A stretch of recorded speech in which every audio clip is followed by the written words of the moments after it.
चलिए चालू करते हैं lesson 1 Indian constitution. One of the most important topic जो CSET लीगल एप्टीट्यूड का पार्ट है, जो एग्जाम में एक अच्छा वेटेज रखता है, जिसका नाम है इंडियन कॉन्स्टिट्यूशन।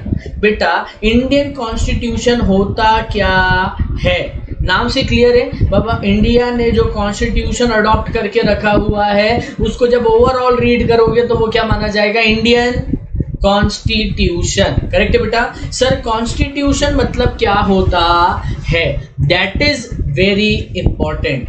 सर कॉन्स्टिट्यूशन मतलब होता है कि रूल्स एंड रेगुलेशंस जिसके बेसिस पर एक कंट्री को कैसे चलाया जाए ये डिफाइन किया जाता है, उसे बोला जाएगा कॉन्स्टिट्यूशन। तो sum total of all the rules and regulations, जब आप टू कॉन्स्टिट्यूट जब साथ में जोड़ते हो किसी चीज को, रूल्स एंड रेगुलेशंस को, जिसके बेसिस पर एक कंट्री को डिफाइन किया जाता है, उसे बोला जाएगा constitution. And with respect to India it is termed as Indian constitution. आया बेटा समझ में कॉन्स्टिट्यूशन का मतलब क्या होता है? Now without wasting any time हम सबसे पहले चालू करेंगे प्रीएम्बल। सर प्रीएम्बल क्या होता है? तो बेटा सबसे पहले preamble is adopted from US constitution. लिख लो, एग्जाम में आता है ये। Preamble is adopted from US constitution. Preamble एक लैटिन वर्ड से मिलकर बना हुआ है जिसका मतलब होता है प्रीएम्बलस। प्रीएम्बलस मतलब होता है टू गो बिफोर, किसी चीज के पहले जाकर अगर उसे क्या किया जा रहा है? डिफाइन किया जा रहा है। या फिर ऐसा समझ लो ये एक समरी है, शॉर्ट इंट्रोडक्टरी स्टेटमेंट है, जिसके बेसिस पर क्या किया गया है? कॉन्स्टिट्यूशन को समझने की कोशिश की गई है, उसे बोला जाएगा प्रीएम्बल। अब बेटा प्रीएम्बल को समझने की कोशिश करते हैं हम। प्रीएम्बल का पुराना नाम था ऑब्जेक्टिव रेजोल्यूशन। प्रीएम्बल का पुराना नाम क्या था? Objective resolution. It was presented by Jawaharlal Nehru और बाद में इसको क्या किया गया? प्रीएम्बल नाम दे दिया गया ऑब्जेक्टिव रेजोल्यूशन से हटकर। क्लियर बेटा। अब इसको फटाफट हम इंटरप्रेट करना चालू करते हैं। We the people of India, बेटा ये कैपिटल में लिखा हुआ है। We the people of India मतलब ये है कि इंडिया ने डेमोक्रेटिक रिपब्लिक क्या करके रखा हुआ है? अडॉप्ट कर रखा हुआ है characteristics. Bye the people, of the people, for the people. Clear है। मतलब ये प्रीएम्बल, ये कॉन्स्टिट्यूशन इंसान खुद ही को, पब्लिक खुद ही को दे रही है, खुद ही के लिए। Done. Having solemnly resolved to constitute India, और हम आज बैठ के ये रिजॉल्व करते हैं, डिक्लेयर करते हैं कि इंडिया क्या है? Sovereign, socialist, secular, democratic, Republic country. मतलब आज हम इंडिया का कैरेक्टरिस्टिक्स बता रहे हैं कि आज की डेट में इंडिया क्या है। तो इंडिया है एक sovereign, socialist, secular, democratic, Republic. अब बेटा एग्जाम में क्वेश्चन आता है, इसे अरेंज करिए।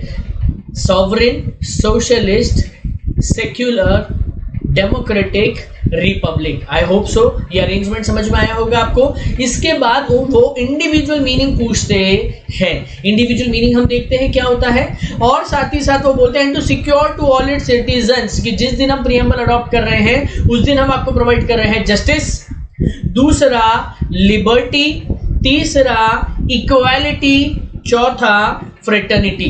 क्लियर बेटा कि आज हम हमारे जितने भी सिटीजन है सबको जस्टिस प्रोवाइड करेंगे, लिबर्टी प्रोवाइड करेंगे, इक्वालिटी प्रोवाइड करेंगे, फ्रेटर्निटी प्रोवाइड करेंगे। क्लियर है। अब एक एक करके हम इसका मीनिंग पकड़ना चालू करते हैं। सॉवरेन मतलब होता है बेटा इंटरनली एंड एक्सटर्नली इंडिपेंडेंट, कि जिस दिन ये प्रीएम्बल अडॉप्ट किया जा रहा है उस दिन इंडिया इंटरनली और एक्सटर्नली क्या है?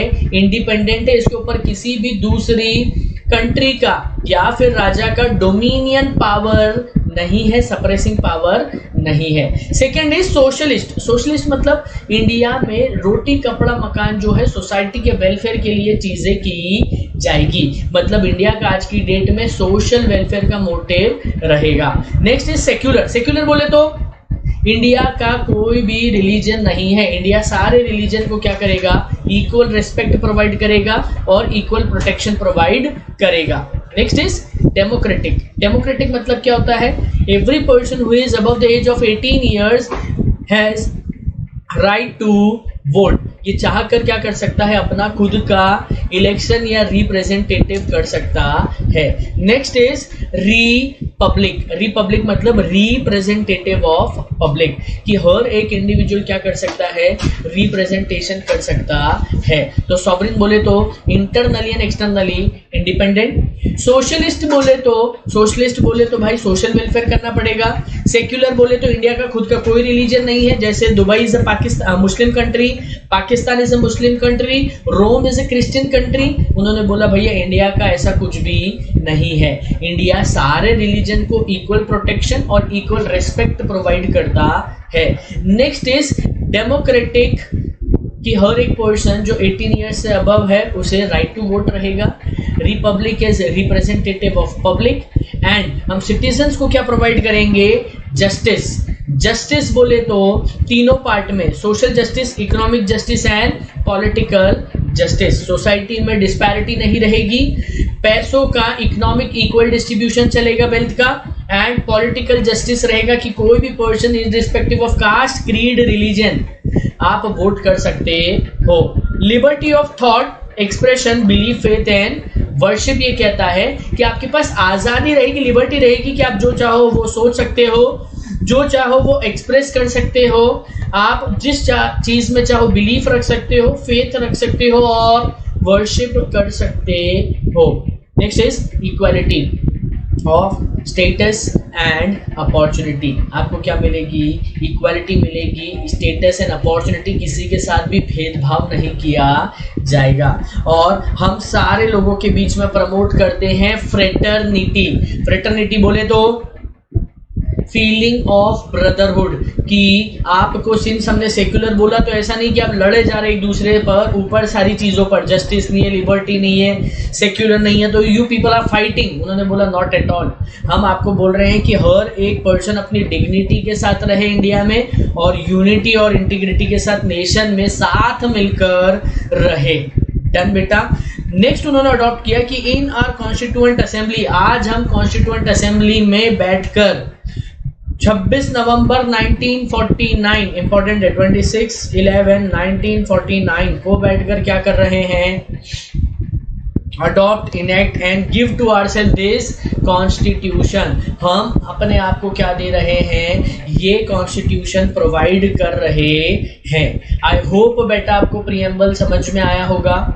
आगे बढ़ते हैं हम, इंट्रोडक्शन ऑफ कॉन्स्टिट्यूशन। बहुत सिंपल सा है, इसी में से बीच में से ऑब्जेक्टिव पूछे जाते हैं। तो इस पर्टिकुलर मॉड्यूल को ही भगवान मानते हुए हम क्या कर रहे हैं? पूरा की पूरा लीगल एप्टीट्यूड पढ़ना चालू कर रहे हैं। The Constitution, which lays down the basic structure of a nation's polity, is built on the foundation of certain fundamental values. ठीक है बेटा। The vision of our founding fathers and the aim and objects which they wanted to achieve through Constitution are contained in preamble. तो basically preamble में क्या है? तो उन्होंने समझाया कि vision of our founding fathers and aim and objective they wanted to achieve through the Constitution. Clear है बेटा? The fundamental rights and the directive principle, मतलब जितने भी आपके फाउंडिंग फादर्स थे, उन फाउंडिंग फादर्स ने पर्टिकुलरली कॉन्स्टिट्यूशन के थ्रू क्या किया है? अपना एम और ऑब्जेक्टिव बताया है। तो these three may be described as the soul of the Constitution and testament of founding fathers to the succeeding generations, together with the later part on fundamental duties. तो तीन चीज पे फोकस किया गया है। सबसे पहला है प्रीएम्बल, दूसरा है fundamental rights and third one is directive principles. तो इन तीनों चीजों के ऊपर फोकस करते हुए क्या किया गया है कि फाउंडिंग फादर्स ने इसको सोल ऑफ कॉन्स्टिट्यूशन माना है। अब the vision of socio economic change through constitution is reflected in preamble. The preamble expresses the ideals and aspiration of Renaissance India. हम बोलते हैं ना कि एक दिन मैं सीएस बन जाऊंगा, मेरे पास पैसा रहेगा, दौलत रहेगी, शौहरत रहेगी, गाड़ी रहेगी, बंगला रहेगा। तो वैसे ही उसी चीज को सोचते हुए आज आप सीएस कर रहे हैं, तो प्रीएम्बल भी उन्होंने एक्सप्रेस करा है आइडियल्स एंड एस्पिरेशंस कि उस दिन लोग जब गुलामी में थे वो बैठकर सोचते थे कि एक दिन देश आजाद हो जाएगा, इंसान खुद के अपने फंडामेंटल राइट्स रखेगा, कोई गुलामी नहीं रहेगी। तो रेनेसेंट इंडिया, आजाद इंडिया के आइडियल्स और एस्पिरेशंस को ध्यान में रखते हुए क्या किया गया है, प्रीएम्बल को अडॉप्ट किया गया है। क्लियर बेटा? अब वो ये कहना चाह रहे हैं कि कॉन्स्टिट्यूशन के अंदर फंडामेंटल राइट्स भी है और डायरेक्टिव प्रिंसिपल्स भी है। Justiciable fundamental rights and non justiciable directive principles. Sir ये जस्टिसिएबल और नॉन जस्टिसिएबल होता क्या है? बेटा जिसको आप हाई कोर्ट या सुप्रीम कोर्ट या जुडिशरी में जाके क्लेम कर सकते हो, कॉन्स्टिट्यूशन का ऐसा पार्ट जिसको जाकर आप क्लेम कर सकते हो, उसे बोला जाएगा जस्टिसिएबल, और जिसे जाकर आप क्लेम नहीं कर सकते हो उसे बोला जाएगा नॉन जस्टिसिएबल। तो basically fundamental rights are justiciable कि कल से अगर आपका किसी ने भी फंडामेंटल राइट वॉयलेट करा तो उस सिचुएशन में आप क्या कर सकते हो, हाई कोर्ट या सुप्रीम कोर्ट में जाकर उसे कमांड कर सकते हो, डिमांड कर सकते हो। Whereas directive principles are non justiciable in nature.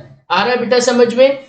इसके बाद हम देखेंगे the judicial contribution to the synthesis and the integration of fundamental rights and directive principles in the process of constitutionalising social and economic right has been crucial to the realisation of the directive principles. ठीक है बेटा, इतना कोई important नहीं है। Clear? अब उन्होंने समझाया कि constitution plays a preeminent emphasis on the values of liberty and justice, on treating all the citizens as equal before law and safeguarding the rights of minorities as well.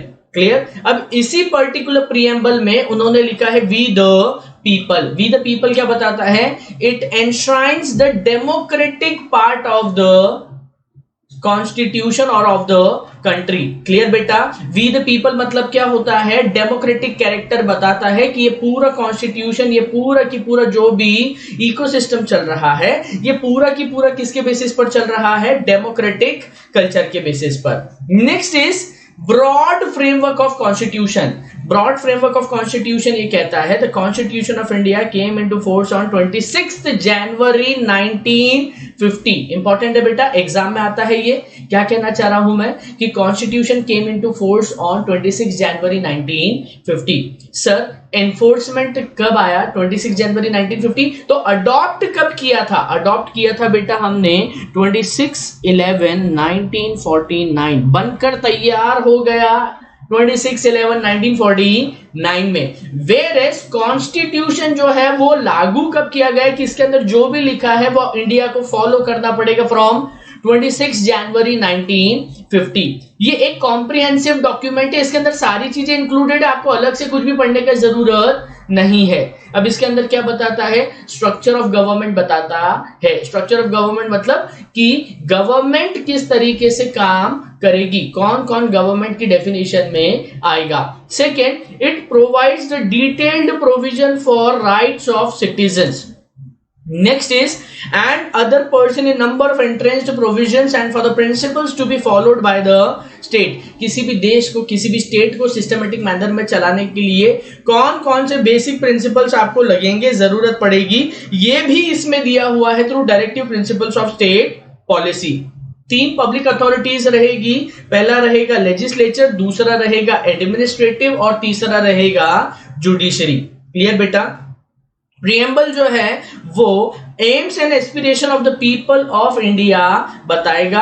Clear है? It shall be treated as part of constitution. Preamble जो है वो किसका part माना जाएगा? Constitution का part माना जाएगा। प्रीएम्बल जो है वो इंडिया को डिक्लेयर करता है sovereign socialist secular democratic Republic. अब 2 पार्ट है बेटा प्रीएम्बल के। पहले इन्होंने समझाया कि प्रीएम्बल जो है वो इंडिया को क्या डिक्लेयर करता है कि इंडिया एक सॉवरेन है, सोशलिस्ट है, सेक्युलर है, डेमोक्रेटिक है, रिपब्लिक है। ये हम देख चुके हैं पिछले लेक्चर्स में। स्टार्टिंग में हमने देख लिया था भाई, इंट्रोडक्शन वाले पार्ट में प्रीएम्बल जब मैं समझा रहा था कि एक एक पर्टिकुलर वर्ड का मीनिंग क्या होता है। और दूसरा उन्होंने बताया कि हम सारे सिटीजन्स को प्रोवाइड कर रहे हैं क्या क्या चीजें, justice, liberty, equality and fraternity. Clear है। और हम खुद ही को क्या कर रहे हैं, रिपब्लिक कैरेक्टर बताते हुए खुद ही को कॉन्स्टिट्यूशन प्रोवाइड कर रहे हैं। डन बेटा। सबसे पहला पार्ट क्या बोल रहा हूं मैं, क्वेश्चंस फटाफट देखते जाते हैं अपन एमसीक्यू के। Constitution came into force on 26 January 1950। दूसरा उन्होंने बोला इसमें स्ट्रक्चर ऑफ गवर्नमेंट बताया गया है। कौन कौन सा आएगा स्ट्रक्चर ऑफ गवर्नमेंट, तो उन्होंने समझाया कि पहला आएगा पब्लिक अथॉरिटीज में लेजिस्लेचर, दूसरा एडमिनिस्ट्रेटिव, तीसरा जुडिशरी। थर्ड उन्होंने बताया कि प्रीएम्बल जो है it is a part of constitution.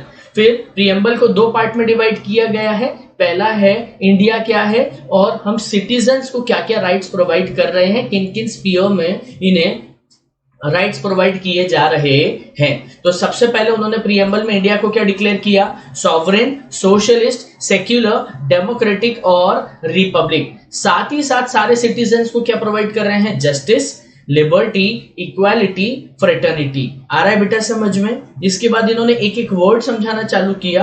पहला है सॉवरेन। मैं बता चुका हूं आपको, सॉवरेन मतलब होता है internally and externally independent. Sovereignty मतलब क्या होता है, इंडिपेंडेंट। अब इसको दोनों एस्पेक्ट में बताया गया है कि इंडिया के ऊपर बाहर से भी कोई डोमिनियन पावर नहीं है, वेयरएज इंडिया में जो राजा का शासन हुआ करता था वो भी यहां पर आज के बाद एब्सेंट रहेगा। पूरी तरीके से हर एक इंडिविजुअल क्या है, इंडिपेंडेंट है। क्लियर। डेमोक्रेटिक कैरेक्टर के थ्रू उन्होंने ये बताने की कोशिश करी है कि कोई भी एडल्ट जो 18 इयर्स एंड अबव है उसके पास राइट टू वोट अवेलेबल है और वो अपना रिप्रेजेंटेटिव क्या कर सकता है, वोट करके इलेक्ट कर सकता है। Next is very important, socialist word जो है वो 42nd अमेंडमेंट 1976। बेटा लिखो इसको, 42nd amendment 1976 is also known as mini constitution. Clear. 1976 में 42nd amendment 1976 is also known as mini constitution. बेटा उस समय पर इतने अमेंडमेंट आए थे कॉन्स्टिट्यूशन में कि एक सेपरेट क्या हो गया था, अमेंडमेंट जैसे एक छोटा सा बुकलेट बन गया था। इसलिए 42nd amendment is also termed as mini constitution. और उसी में क्या किया गया था, प्रीएम्बल में एक वर्ड ऐड किया गया था जिसका नाम था सोशलिस्ट। आया बेटा समझ में। डन। फिर इन्होंने समझाया कि डायरेक्टिव प्रिंसिपल्स जो पार्ट 4 ऑफ कॉन्स्टिट्यूशन में लिखा हुआ है वो सोशलिस्ट गोल के ऊपर ही फोकस करता है। और डेमोक्रेटिक रिपब्लिक मतलब क्या होता है कि our government is of the people, by the people and for the people. तो फटाफट हम देखते हैं ब्रॉड फ्रेमवर्क ऑफ कॉन्स्टिट्यूशन क्या कहता है बेटा। ब्रॉड फ्रेमवर्क ऑफ कॉन्स्टिट्यूशन कि कॉन्स्टिट्यूशन कब आया, preamble is a part of constitution. तीसरा, इसके अंदर कौन कौन से वर्ड ऐड किए गए हैं, प्रीएम्बल के थ्रू कंट्री में कौन कौन से राइट्स प्रोवाइड किए गए हैं सिटीजन्स को, इंडिविजुअल मीनिंग बताया गया है। सोशलिस्ट वर्ड कब ऐड किया गया था, 42nd amendment 1976 is also known as mini constitution. आया बेटा समझ में। नेक्स्ट इज फेडरल और यूनिटरी। तो फेडरल और यूनिटरी को समझने के लिए आप फटाफट समझिए क्या होता है बेटा। अगर किसी कंट्री में, किसी स्टेट में एक ही पर्सन का राज है और वो बोल रहा है मैं इस पर्टिकुलर देश का राजा हूं, जो मैं कहूंगा वही सारी चीजें होगी, अगर ऐसा कोई रूल चल रहा है उसे बोला जाएगा यूनिटरी फॉर्म ऑफ गवर्नमेंट। मतलब ultimate power lies in the single hand. Ultimate power lies in the single hand. Example क्या बेटा इसका, किम यूंग जोंग भाई साहब अपने। क्लियर है। तो अल्टीमेट पावर उनके पास है। इसके बाद उन्होंने बोला when there is distribution of power between centre and state. ठीक है कि भाई देश बहुत बड़ा है, अलग अलग स्टेट्स हैं, तो लोकल लेवल पर अलग अथॉरिटी है और सेंट्रल लेवल पर अलग अथॉरिटी है, तो उसे क्या बोला जाएगा, federal form of government. India में उन्होंने ये एक्सप्लेनेशन दिया कि India has quasi federal system. Clear है बेटा? इंडिया में क्या है? क्वासी फेडरल, बेसिकली फेडरल है बट इसके अंदर यूनिटरी के भी फीचर्स है। कहां लिखा है बेटा? तो उन्होंने एक्सप्लेन किया है Kesavananda Bharati versus state of Kerala. Kesavananda Bharati versus state of Kerala. Kesavananda Bharati versus state of Kerala वाले केस लॉ में क्या बोला था कि इंडिया जो है उसके फीचर्स क्या है बेटा? Quasi federal. क्वासी मतलब सेमी। नॉर्मली ये फेडरल फॉर्म ऑफ गवर्नमेंट में चलेगा बट यूनियन टेरिटरीज या कुछ कुछ जगह पर सिर्फ और सिर्फ सेंट्रल का पावर ही चलेगा। आई होप सो बेटा आपको क्लियर हुआ, ये चीज समझ में आया। Next is fundamental rights. ध्यान से समझिएगा, यहां से चैप्टर के ऊपर और एक रफ्तार आती है। Fundamental rights are provided under part 3 of constitution. Clear है बेटा? पार्ट 3 ऑफ कॉन्स्टिट्यूशन में आर्टिकल 12 से लेकर आर्टिकल 35, आर्टिकल 12 से लेकर आर्टिकल 35 तक क्या दिया हुआ है? Fundamental rights. Sir fundamental rights क्या है? तो बेसिकली बेटा ब्रिटिशर्स के टाइम पर भी सर्टेन राइट्स हुआ करते थे बट ब्रिटिशर्स ने कभी भी इस राइट्स का सही इस्तेमाल नहीं होने दिया।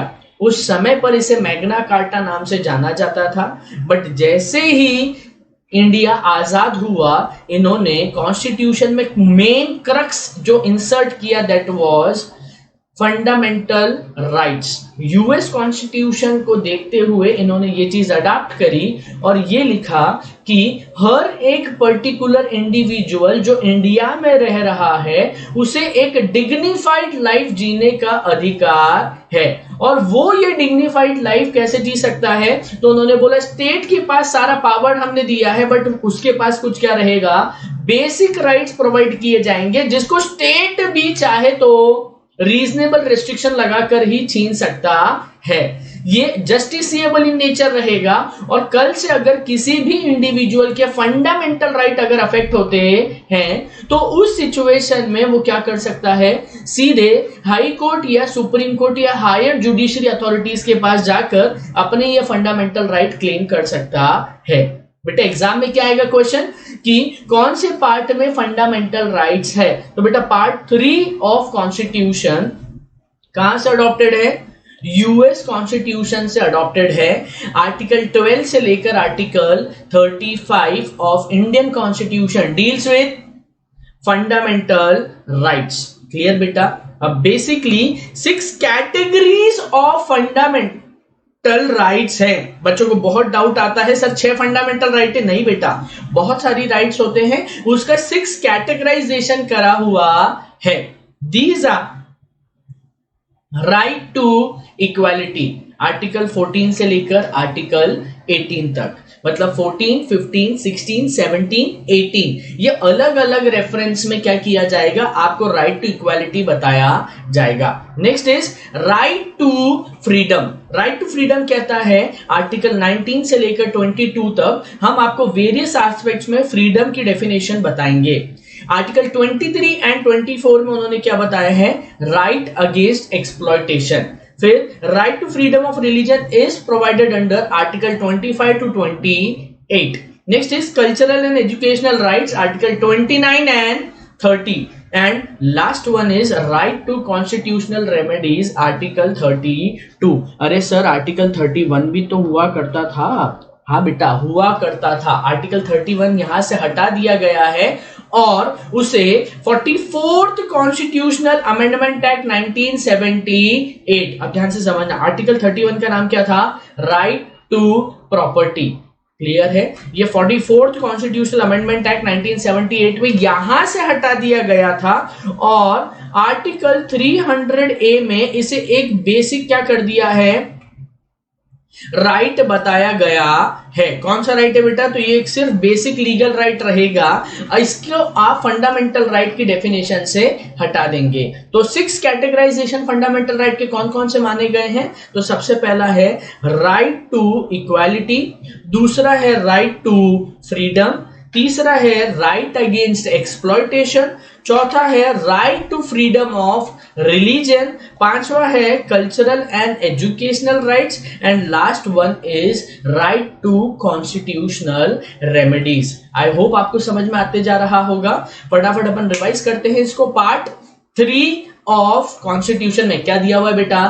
Fundamental rights. कहां से लेकर कहां तक है? तो आर्टिकल 12 से लेकर आर्टिकल 35 तक। 6 कैटेगराइजेशन है फंडामेंटल राइट का। आर्टिकल 31 जो है राइट टू प्रॉपर्टी, ये पहले फंडामेंटल राइट हुआ करता था, बाद में इसे हटाकर क्या कर दिया गया है? सिर्फ एक लीगल राइट बनाया गया है। कब?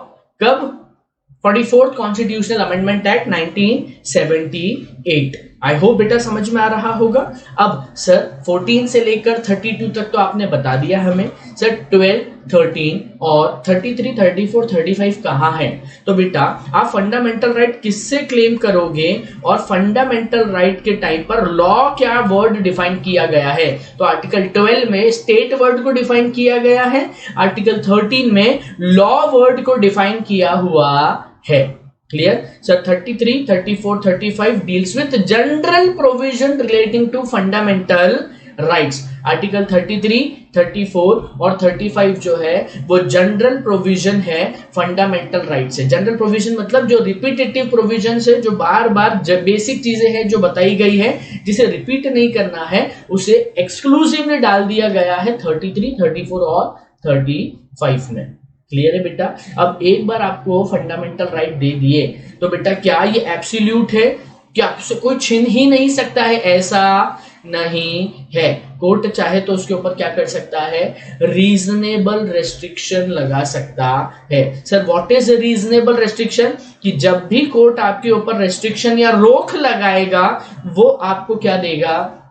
एक रीजनेबल रीजन प्रोवाइड करेगा कि भाई हम आपके ऊपर ये रेस्ट्रिक्शन क्यों लगा रहे हैं। डन बेटा? अब 15, 16, 19, 30 सिटीजन्स के लिए है, फिर कुछ सिटीजन्स और फॉरेनर्स दोनों के लिए है, ये अपन समझते चलेंगे। तो विदाउट वेस्टिंग एनी टाइम हम किस वर्ड को डिफाइन करेंगे? स्टेट। आर्टिकल 12 में बेटा स्टेट वर्ड को डिफाइन किया हुआ है। आर्टिकल 12 में क्या किया हुआ है? स्टेट वर्ड को डिफाइन किया हुआ है। क्या कहता है स्टेट वर्ड? स्टेट वर्ड ये कहता है कि आप फंडामेंटल राइट किससे क्लेम कर सकते हो। आप फंडामेंटल राइट किससे क्लेम कर सकते हो। चलिए हम किस किस से फंडामेंटल राइट क्लेम कर सकते हैं। तो सबसे पहला उन्होंने बोला government and parliament of India, दूसरा government and legislature of each state, तीसरा local authorities, and fourth one is other authorities. बेटा यहाँ पे 3 दिए हुए हैं, अपन 4 मानते हुए काम करेंगे। पहला है government and parliament of India, दूसरा है government and legislature of each state, third one is local authorities and fourth one is other authorities. मतलब फंडामेंटल राइट जो है स्टेट से आप क्लेम करोगे और स्टेट की डेफिनेशन में 4 अथॉरिटीज आएगी। सर शॉर्ट में और सिंपल तरीके से समझाइए ना, government and parliament of India होता क्या है?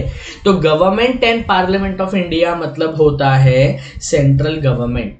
क्लियर? आप सेंट्रल गवर्नमेंट से अपने फंडामेंटल राइट क्लेम कर सकते हो। दूसरा है government and legislature of each state, that is state government. Local authorities में बेटा आपका आ जाएगा जिला परिषद, जिला पंचायत, ग्राम परिषद, municipal authorities, so on so fourth. And other authorities जो है वो गवर्नमेंट ऑफ इंडिया ने सुप्रीम कोर्ट को बोल के रखा कि भाई आप ईच एंड एवरी टाइम क्या करिए?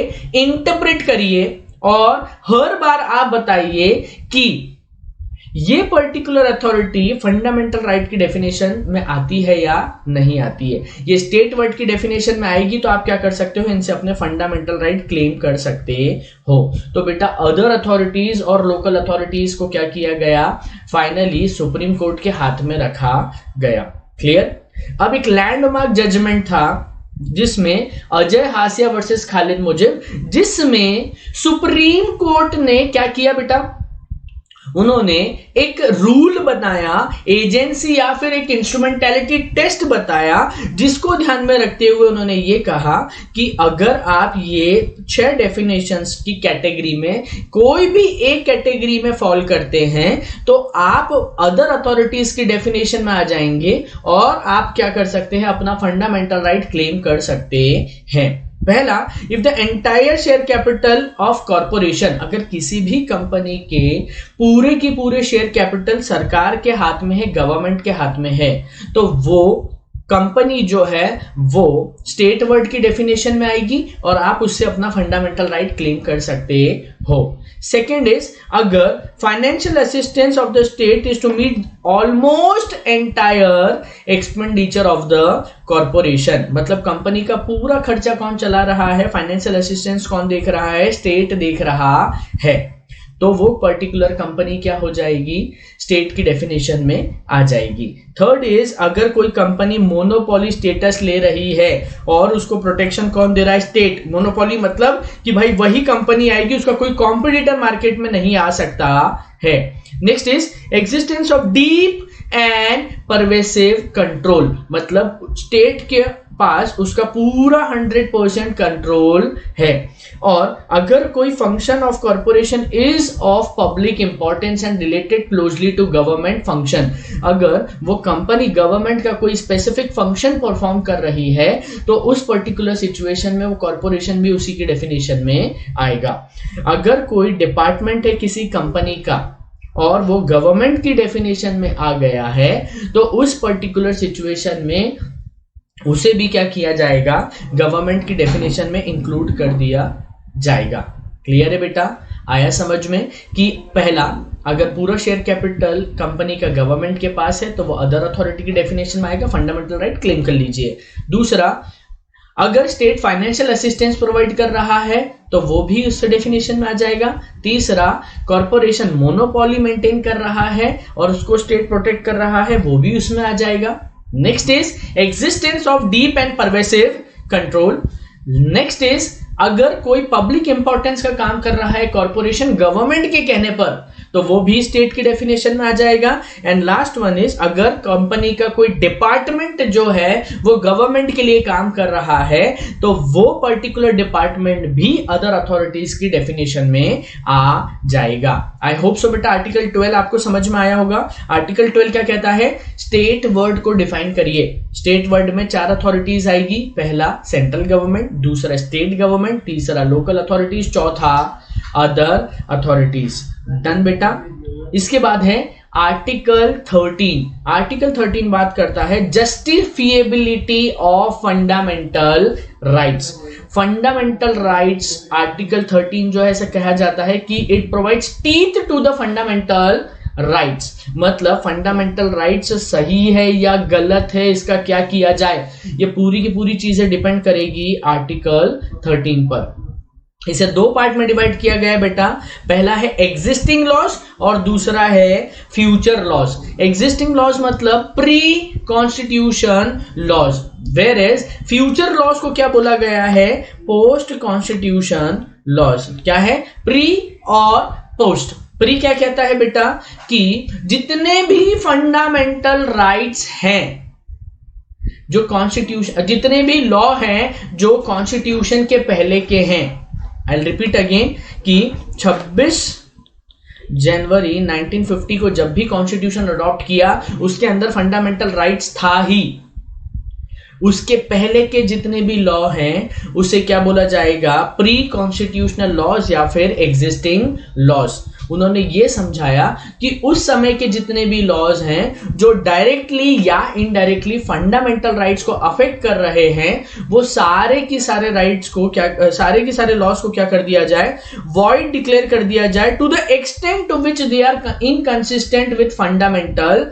राइट्स। अरे सर क्या कहना चाह रहे हो, फिर से समझो बेटा कि जितने भी कॉन्स्टिट्यूशन के पहले के लॉ हैं वो अगर डायरेक्टली या इनडायरेक्टली फंडामेंटल राइट को अफेक्ट कर रहे हैं तो वो जितने लेवल तक फंडामेंटल राइट को अफेक्ट कर रहे हैं उन्हें क्या कर दिया जाए, वॉइड या फिर इनकंसिस्टेंट डिक्लेयर कर दिया जाए। Next is future laws.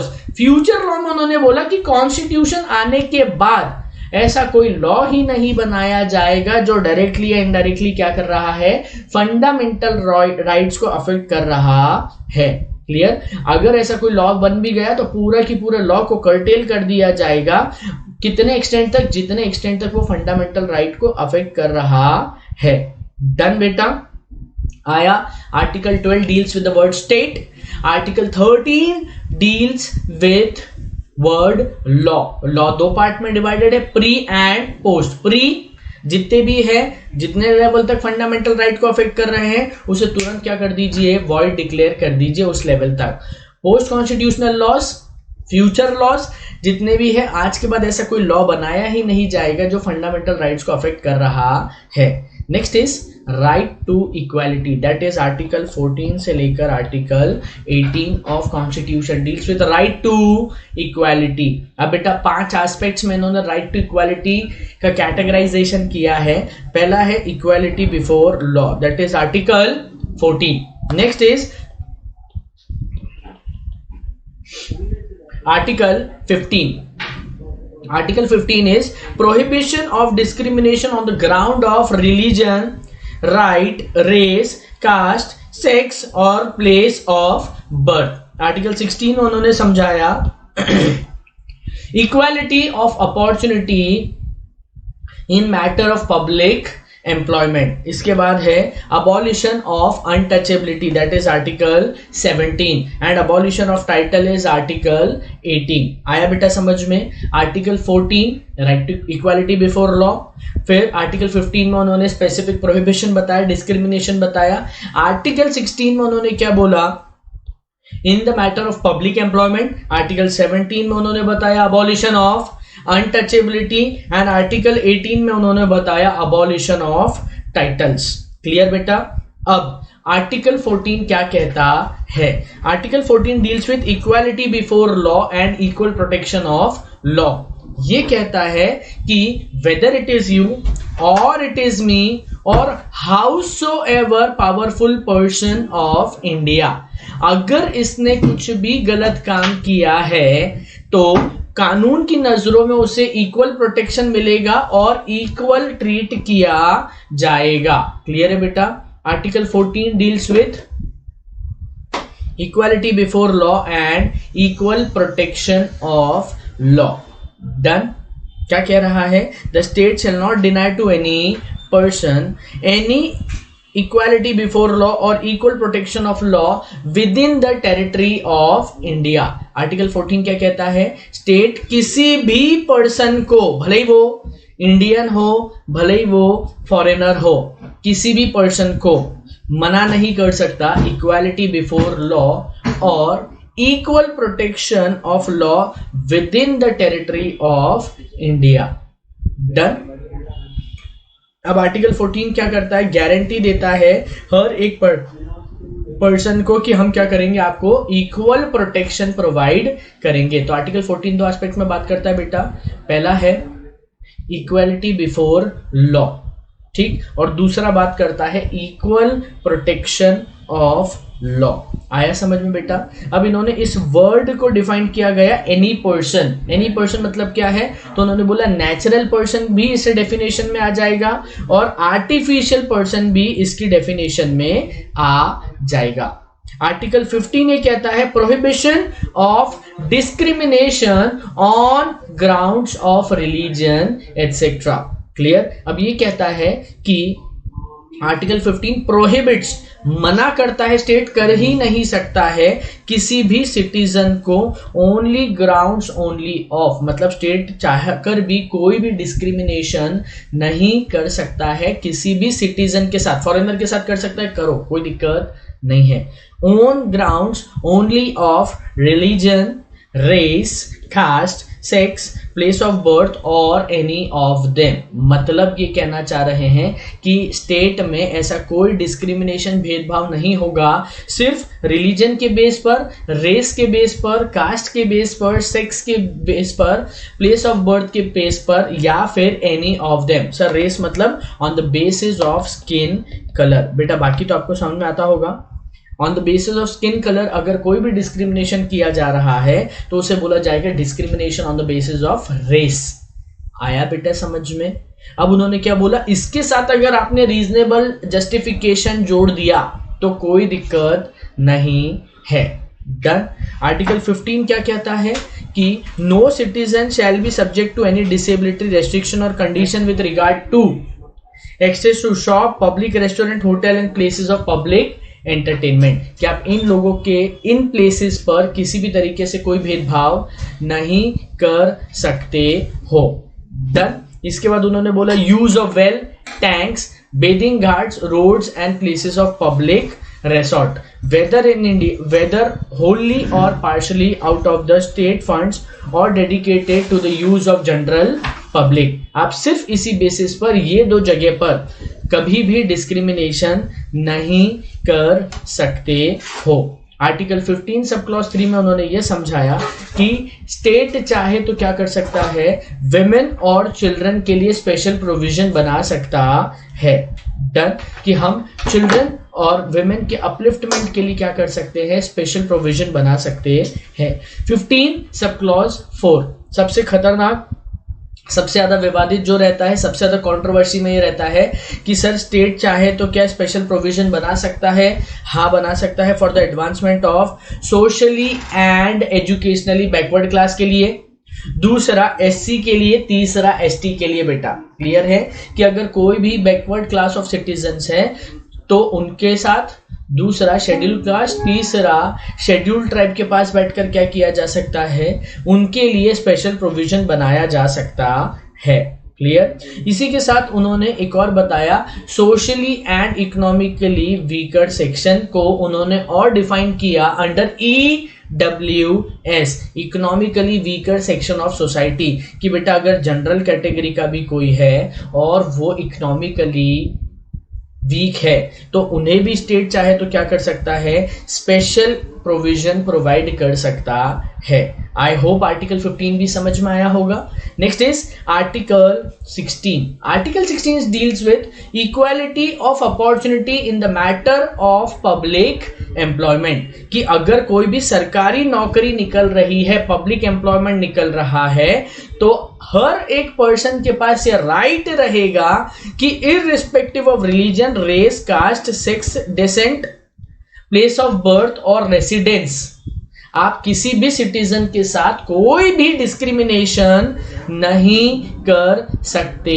हो। और स्टेट चाहे तो क्या कर सकता है, बट उसके ऊपर रीजनेबल जस्टिफिकेशन एक्सेप्शन लगा सकता है कि हम एससी, एसटी, ओबीसी, ईडब्ल्यूएस इनके लिए क्या कर सकते हैं, रिजर्वेशन लगा सकते हैं। बेटा डन। कि सर अगर रिजर्वेशन हटाना हो तो आज की डेट में तो बेटा ये प्रैक्टिकली पॉसिबल नहीं है, बट हाँ सर अगर आप लड़ेंगे तो बेटा कॉन्स्टिट्यूशन में ही ये चीज इंसर्ट कर दी गई है कि पार्लियामेंट चाहे तो क्या कर सकती है, इनके लिए स्पेशल रिजर्वेशन का परसेंटेज लगा सकती है।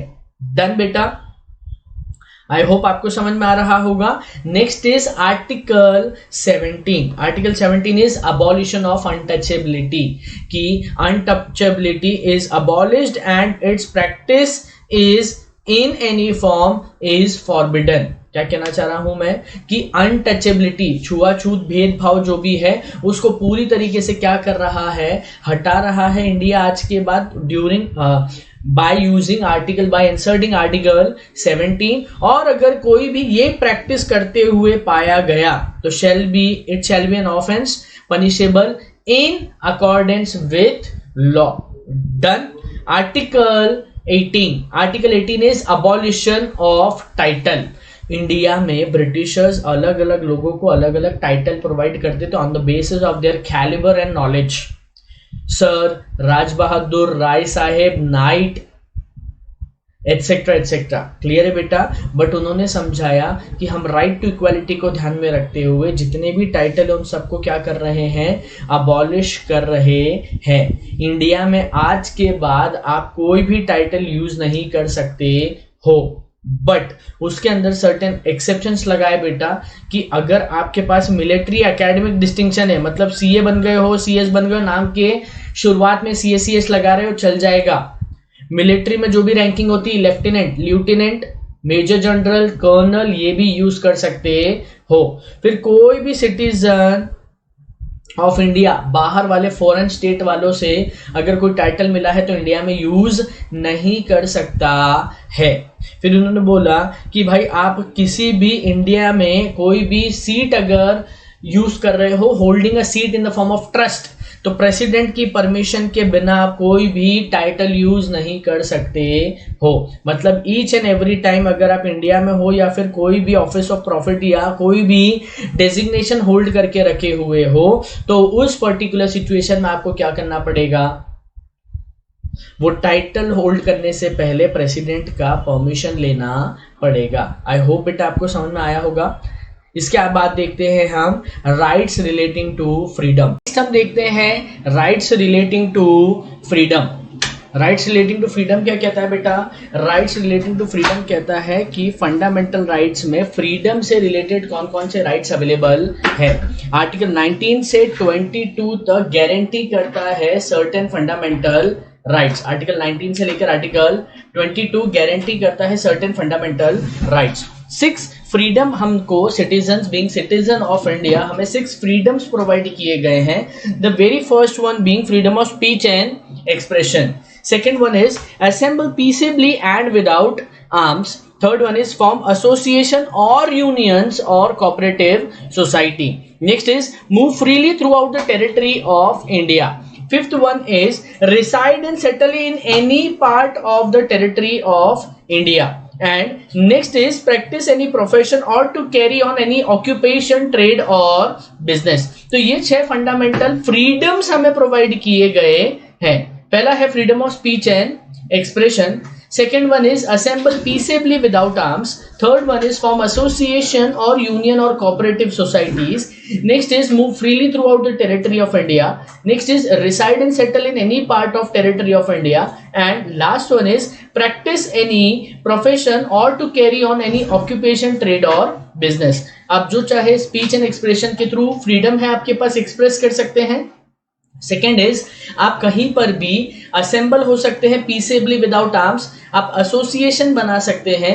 यू कैन मूव फ्रीली और throughout the territory of India, reside and settle in any part of territory of India and practise any profession और to carry on any occupation, trade और business. Clear बेटा? इसके बाद वो समझाना चाह रहे हैं कि अगर आप इन चीजों से कॉम्प्रोमाइज कर रहे हो, क्लियर, अगर कोई भी सिटीजन इन पर्टिकुलर चीजों से रिलेटेड क्या कर रहा है, कॉम्प्रोमाइज कर रहा है, that is relating to sovereignty and integrity of India.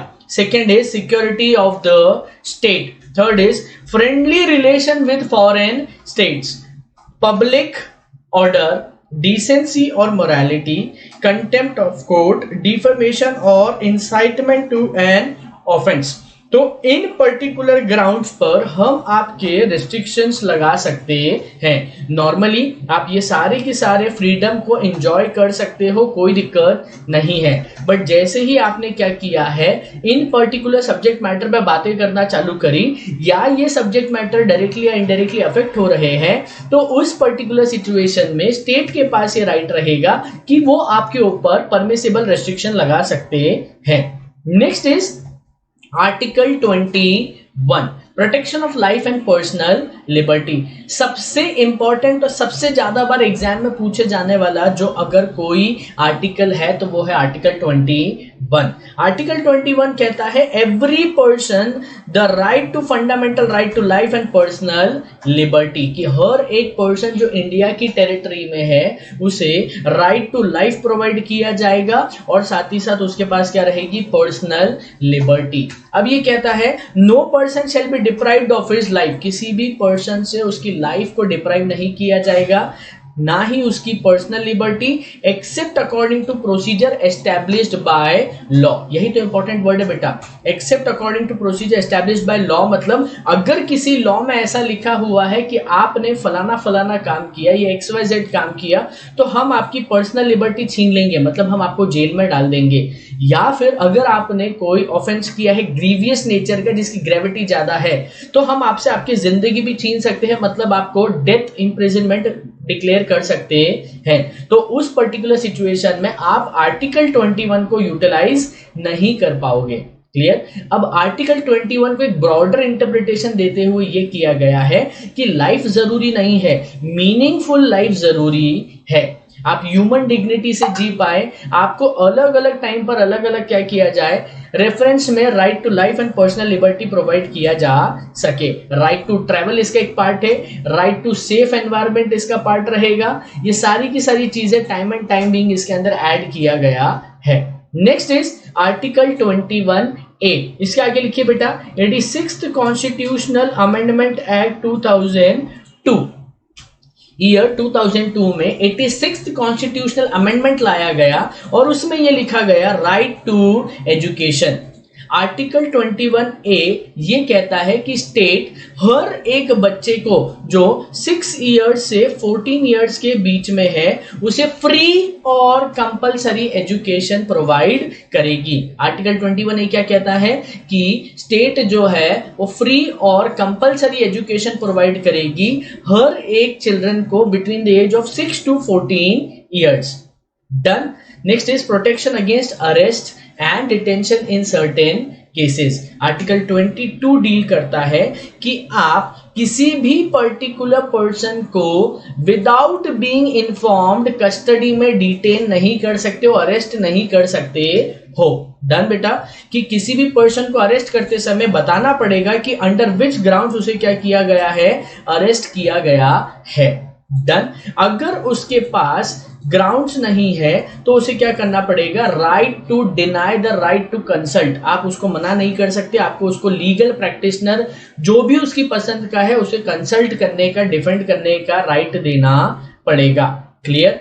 आप किसी भी पर्सन को अगर डिटेन कर रहे हो, पुलिस कस्टडी में ले रहे हो, तो उसे नियरेस्ट मजिस्ट्रेट के पास विद इन 24 आवर्स क्या करना पड़ेगा, प्रोड्यूस करना पड़ेगा। डन। आया बेटा समझ में। Without producing him before magistrate आप 24 आवर्स से ज्यादा उसे डिटेन करके नहीं रख सकते हो। डन बेटा। Next is right against exploitation. Article 23 important है कि किसी भी पर्टिकुलर पर्सन का इंडिया में आर्टिकल 23 कहता है ना ही उसकी ट्रैफिकिंग अलाउड है ह्यूमन बींग्स की। ट्रैफिक इन ह्यूमन बींग्स मतलब buying and selling of human beings are not allowed and begar and other similar forms of force labours are prohibited and any contravention of article 23 shall be an offence punishable in accordance with law. Article 23 क्या कहता है कि India में human beings की buying and selling totally 100% prohibited है। और इसी तरीके से अगर आप कोई भी फोर्स लेबर कर रहे हो या फिर कोई भी बेगर वाला सीन कर रहे हो तो ये सारा की सारा क्या माना जाएगा, आर्टिकल 23 का वॉयलेशन माना जाएगा। डन। आ गया। इसी के साथ इन्होंने आर्टिकल 24 भी इसमें इंसर्ट किया है विच इज इंपॉर्टेंट कि कोई भी चाइल्ड जिसकी एज 14 इयर्स से नीचे है उसे एम्प्लॉय नहीं किया जा सकता कोई भी फैक्ट्री, माइन या फिर कोई भी हजार्डस एम्प्लॉयमेंट में। अगर 14 साल से नीचे का है तो भैया उसको स्कूल भेजिए अंडर आर्टिकल 21A। और अगर आर्टिकल 24 है तो भाई no child below the age of 14 years shall be employed to any work, factory और mine. Article 25, 26, 27, 28 relates to right to freedom of religion।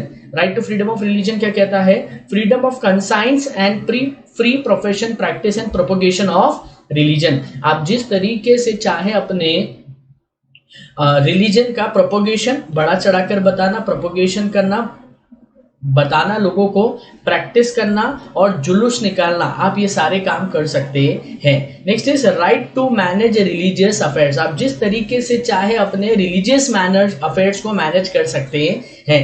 Next is freedom as to payment of taxes for promotion of any particular religion. आप किसी भी particular religion के promotion के लिए जितना प्रचार प्रसार करना चाहते हैं, जितनी दान दक्षिणा करना चाहते हैं, कर सकते हैं। And last one is freedom as to attendance at religious instruction. आप चाहे तो जितने भी रिलीजियस इंस्ट्रक्शंस हैं उसे फॉलो कर सकते हैं। जितने भी मंडल चल रहे हैं, मंडप बनाकर वो स्पीचेस चल रही है, वो सारी की सारी आप क्या कर सकते हैं, गैदरिंग्स अटेंड कर सकते हैं। और सर्टेन एजुकेशनल इंस्टीट्यूशन में आप क्या कर सकते हैं, वर्शिप कर सकते हैं।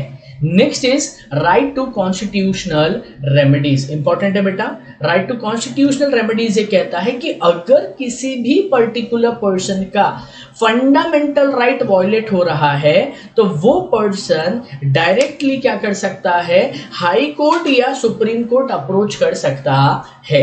Article 32 safeguards your fundamental rights by saying कि आप सीधे क्या कर सकते हो, सुप्रीम कोर्ट अप्रोच कर सकते हो कि सर मेरे फंडामेंटल राइट्स वायलेट हो रहे हैं, kindly provide us these particular fundamental rights. Clear है। अब सुप्रीम कोर्ट उस पर्टिकुलर सिचुएशन में क्या करेगा, तो सुप्रीम कोर्ट ये कहता है कि आप जो भी फंक्शन कर रहे हैं या तो वो ना करें, या फिर अगर आपके नहीं करने की वजह से किसी का फंडामेंटल राइट वायलेट हो रहा है तो वो पर्टिकुलर एक्ट करें।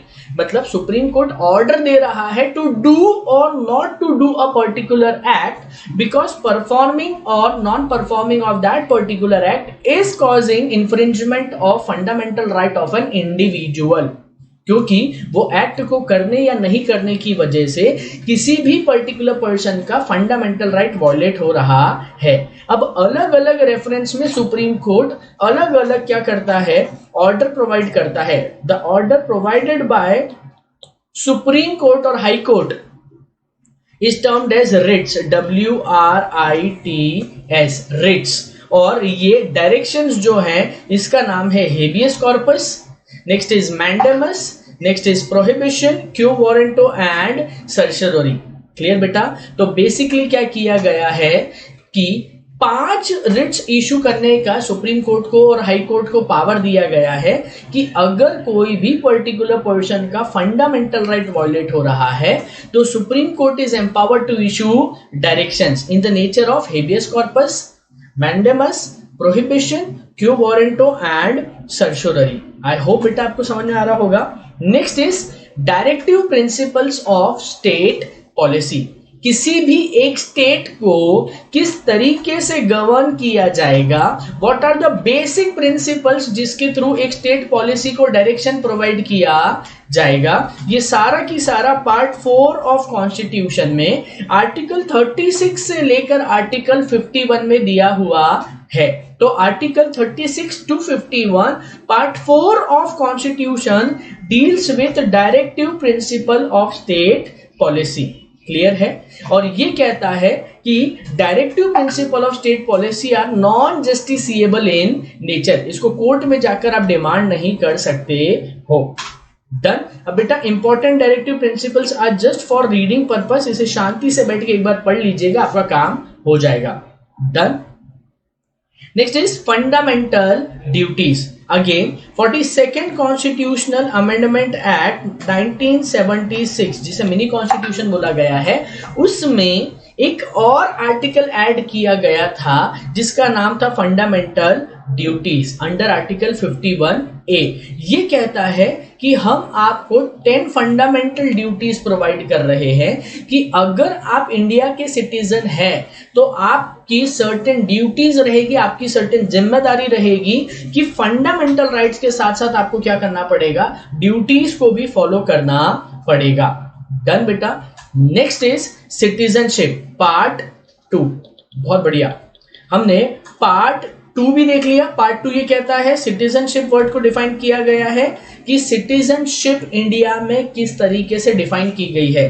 पार्ट 3 में हमने देखा fundamental rights, citizenship, fundamental rights.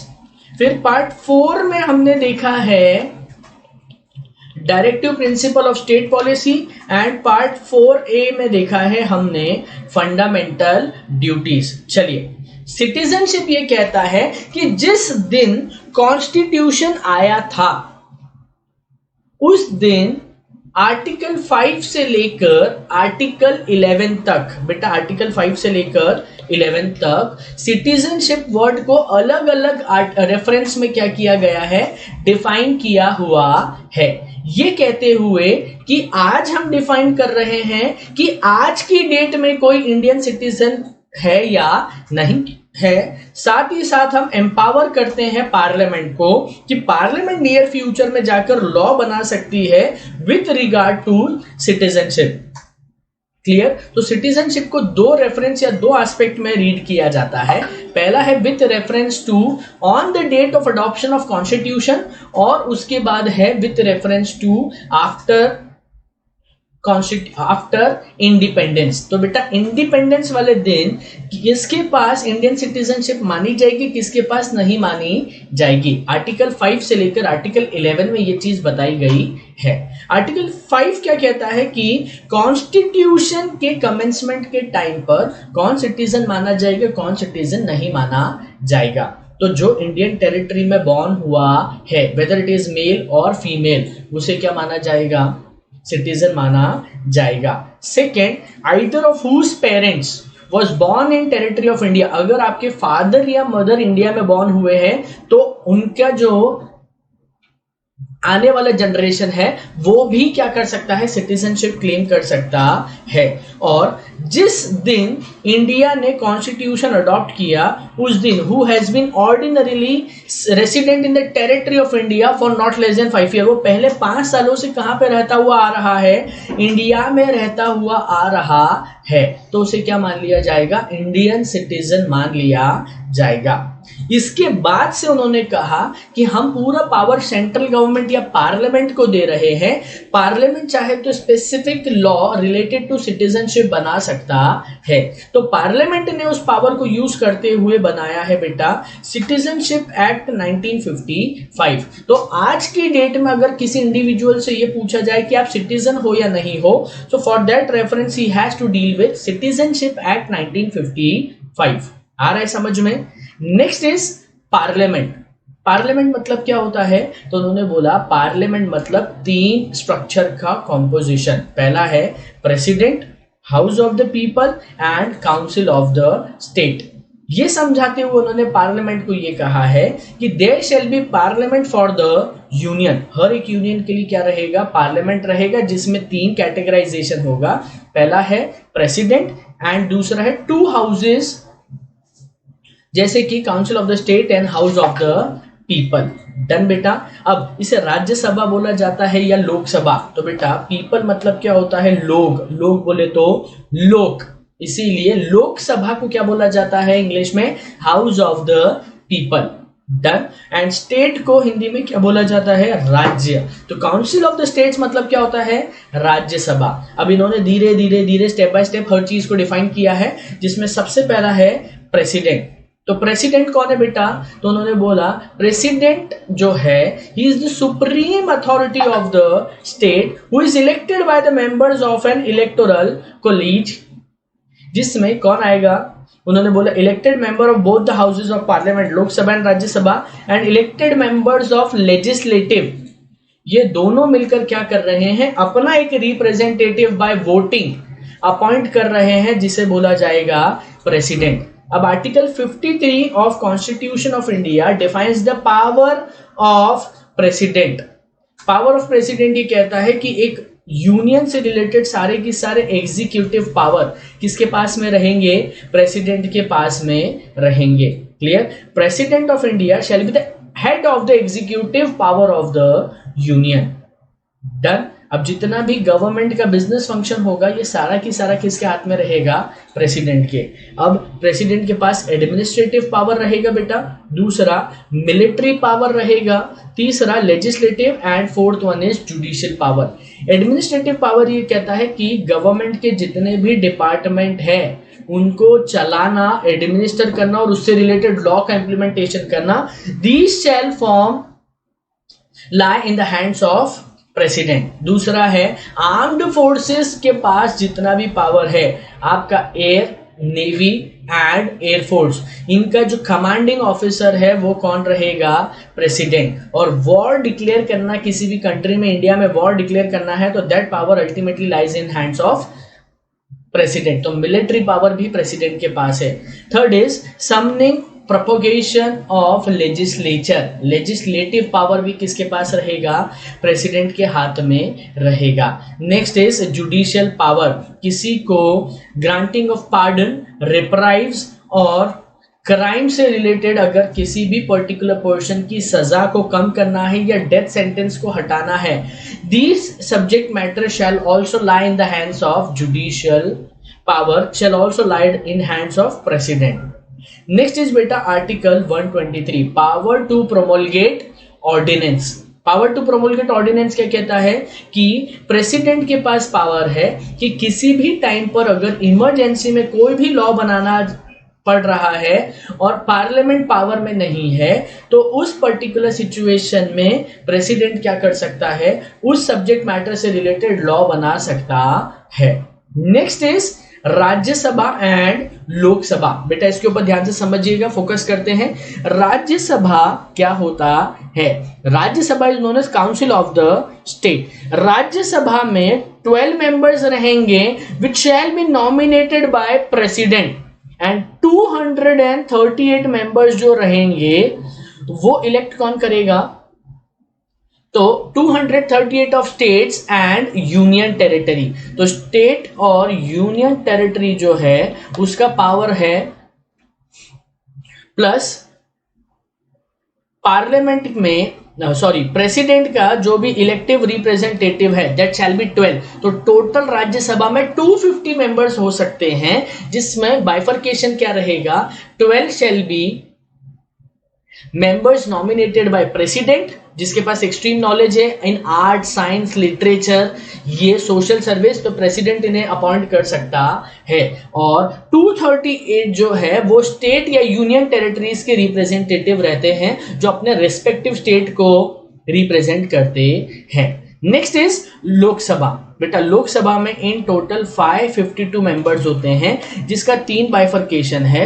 530 shall be the members of the state, 20 shall be of union territory and 2 members shall be of Anglo-Indian। Clear है बेटा? जो प्रेसिडेंट नॉमिनेट करेगा। क्लियर? इन टोटल 552 मेंबर्स रहेंगे, जिसमें 530 state के रहेंगे, 20 union territories के रहेंगे और 2 जो रहेंगे वो एंग्लो इंडियन कम्युनिटी के रहेंगे। क्लियर है? किसी भी टाइम पर कोशिश ये की जाएगी कि ये एक ही स्टेट को बिलोंग नहीं करते हैं, तो आपको क्या करना पड़ेगा? स्टेट वाइज रेशो डिफाइन करके वोटिंग कराकर क्या किया जाएगा? ये 552 इलेक्टिव रिप्रेजेंटेटिव्स अपॉइंट किए जाएंगे। Done. Next is council of minister. Very very important, mark करो बेटा इसको, ये एग्जाम में आता है। ऑब्जेक्टिव में ये बोला जाता है कि काउंसिल ऑफ मिनिस्टर होंगे प्राइम मिनिस्टर के साथ में, जो प्रेसिडेंट को एड एंड एडवाइस करेंगे कि किस तरीके से एक देश को सिस्टमेटिक मैनर में चलाया जा सके। अब प्राइम मिनिस्टर जो है बेटा वो अपॉइंटेड बाय द प्रेसिडेंट होगा, और अदर मिनिस्टर्स भी कौन अपॉइंट करेगा? President on the aid and advice of prime minister. तो एग्जाम में क्वेश्चन आएगा कि भाई काउंसिल ऑफ मिनिस्टर को अपॉइंट कौन करता है? Prime minister? नहीं बेटा, president with aid and advice of prime minister. Clear? और प्राइम मिनिस्टर प्रेसिडेंट के टेन्योर जब तक रहेगा, जब तक ही काउंसिल ऑफ मिनिस्टर क्या कर सकते हैं? अपनी सीट को होल्ड कर सकते हैं। डन। अब उन्होंने ये समझाया कि काउंसिल ऑफ मिनिस्टर जो है वो total number of house of the people, मतलब हाउस ऑफ द पीपल कितने हो गए बेटा? 552 हाउस ऑफ द पीपल है, तो किसी भी टाइम पर इसके 15% से ज्यादा काउंसिल ऑफ मिनिस्टर अपॉइंट नहीं कर सकते हैं। मतलब टोटल नंबर ऑफ मिनिस्टर कितने रह सकते हैं? तो बोले प्राइम मिनिस्टर को मिलाकर किसी भी टाइम पर 15% of house of the people से ज्यादा काउंसिल ऑफ मिनिस्टर अपॉइंट नहीं किए जा सकते हैं। Done. Next is constitution of legislatures in state. State में 2 पार्ट रहेगा, legislative assembly and legislative council. The bigger the state, दिक्कत आएगी उसको सिस्टमेटिक मैनर में चलाने के लिए, तो वहां पर 2 डिफरेंशिएशन, 2 बाइफर्केशन रहेगा, 2 हाउसेस रहेंगे। पहला रहेगा लेजिस्लेटिव असेंबली और दूसरा रहेगा लेजिस्लेटिव काउंसिल। वेर स्टेट अगर छोटा है तो एक हाउस से ही काम चल जाएगा, तो उस समय पर क्या रहेगा, लेजिस्लेटिव असेंबली। क्लियर बेटा, बड़ा स्टेट है तो 2 houses, legislative assembly, legislative council. Where अगर एक ही क्या है, स्टेट है, एक ही हाउस है, छोटा स्टेट है, तो वहां पर कौन रहेगा, legislative assembly. Clear. Total legislative assembly में कितने मेंबर्स रहेंगे बेटा, 560। कितने रहेंगे, 560। आया समझ में। Chosen bye direct election from the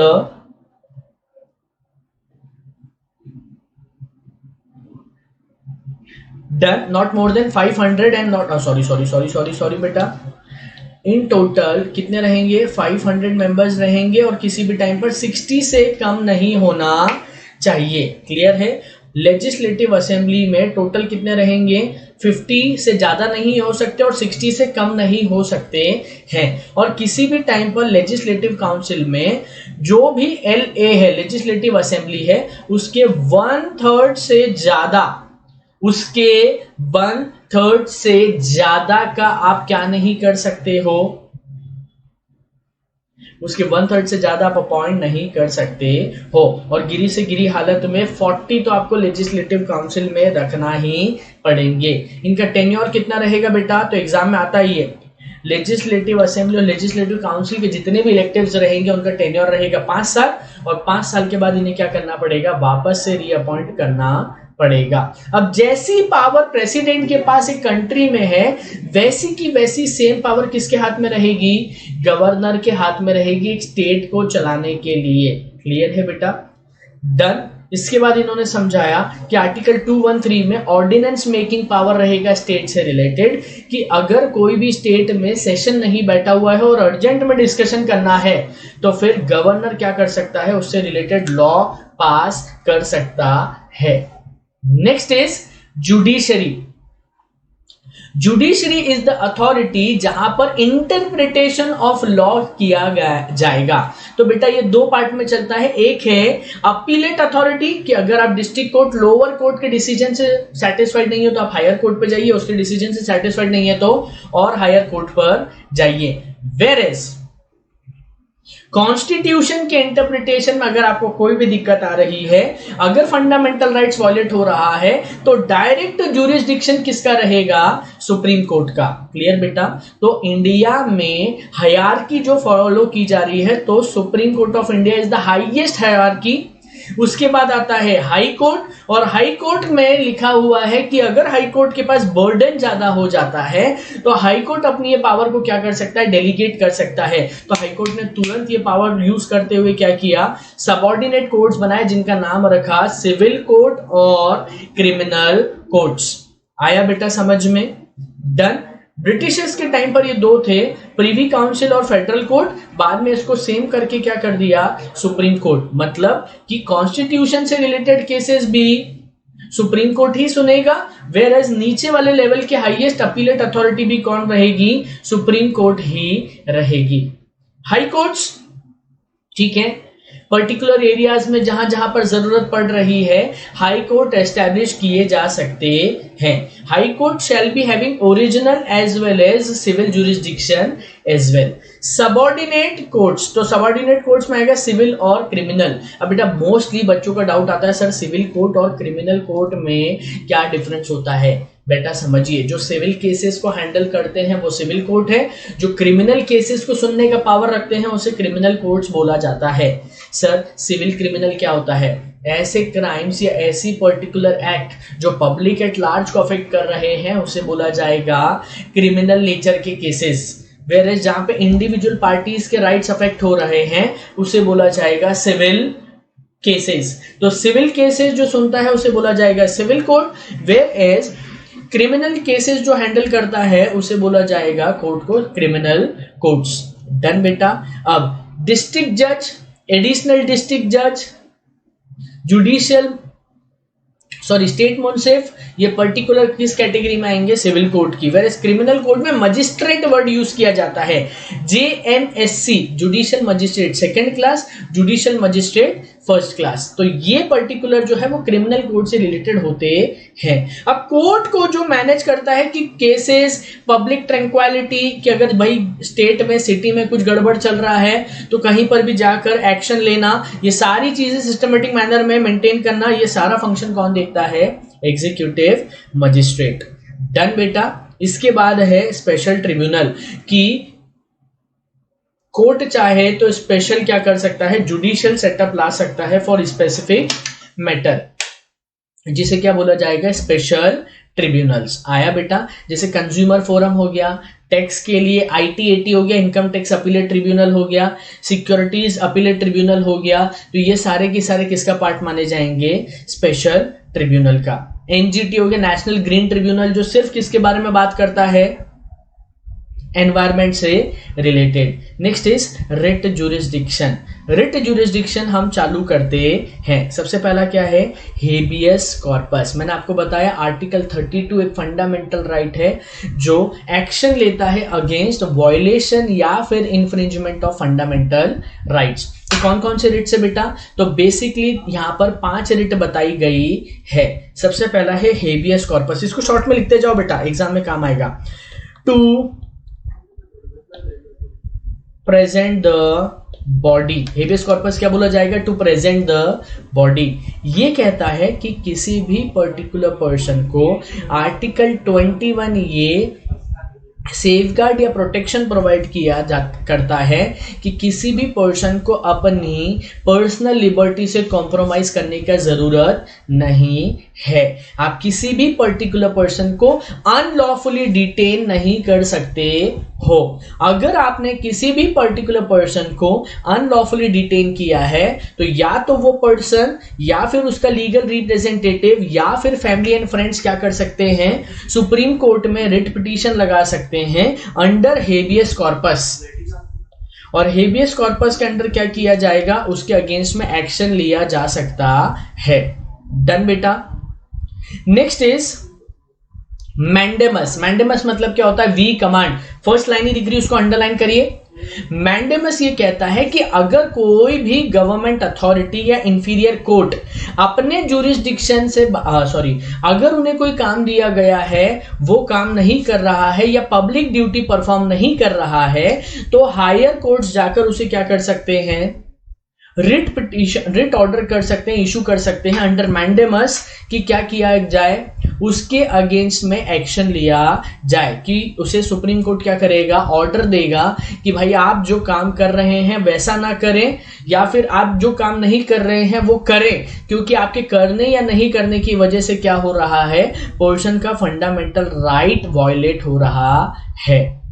next is prohibition. Prohibition मतलब क्या होता है? तो उन्होंने बोला प्रोहिबिशन मतलब होता है टू प्रोहिबिट। प्रोहिबिशन मतलब क्या होता है? To prohibit. टू प्रोहिबिट मतलब क्या होता है?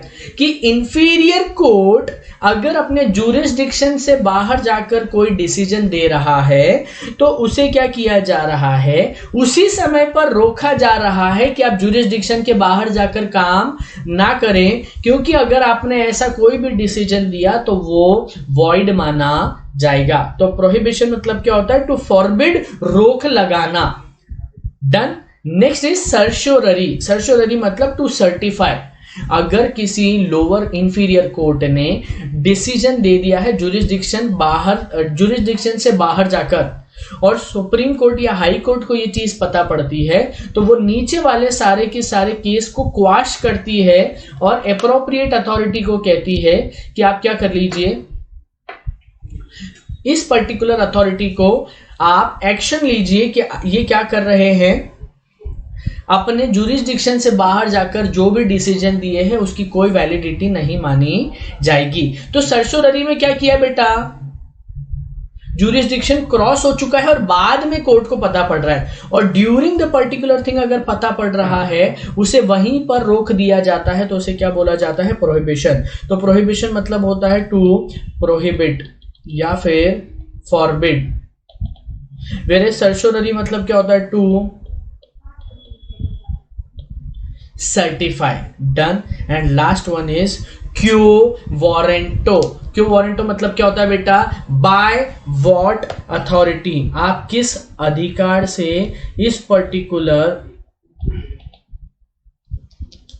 डेजिग्नेशन पर बैठे हुए हैं। अगर कोई भी पर्टिकुलर पर्सन ऐसी अथॉरिटी पर बैठा हुआ है जिसके पास उसकी पावर नहीं है या फिर उसके पास अप्रोप्रिएट क्वालिफिकेशन नहीं है, तो कोर्ट के पास ये पावर रहता है कि आप वो उससे क्वेश्चन कर सकता है कि by what authority you are holding this designation.